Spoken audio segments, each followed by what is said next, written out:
ദുആ ചെയ്യുന്നതിന് മുമ്പ് ഒരു 10 തവണ അസ്തഗ്ഫിറുല്ലാഹൽ അദീം ചൊല്ലുക. ഇങ്ങനെ ചൊല്ലാൻ നിങ്ങൾ തയ്യാറാണോ?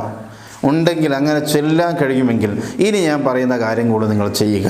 നിത്യമായി കൊണ്ടുവന്നാൽ എല്ലാ ദിവസവും സുബ്ഹ് നിസ്കാരം കഴിഞ്ഞ ഉടനെ, ശരിക്കും മനസ്സിലാക്കണം, ഇനി ഇതിൻ്റെ മേൽ ചോദിക്കേണ്ട ആവശ്യമില്ല, ശരിക്കും ഇപ്പം തന്നെ മനസ്സിലാക്കി വെച്ചാൽ മതി.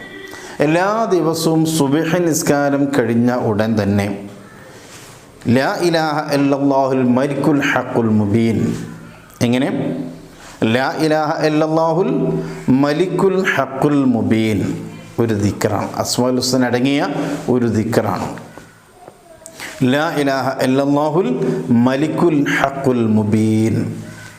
ഇത് 100 തവണ ചൊല്ലാം. തയ്യാറാണല്ലോ അല്ലേ? നമ്മൾ നേരത്തെ പറഞ്ഞു ദിവസം 100 പ്രാവശ്യം അസ്തഗ്ഫിറുല്ലാഹ് ചൊല്ലണം. അത് ദിവസവും ഏതെങ്കിലും ഒരു സമയമെങ്കിലും നമ്മൾ 100 പ്രാവശ്യം ചൊല്ലണം. പിന്നെ അതിന് ശേഷം ഓരോ നിസ്കാര ശേഷവും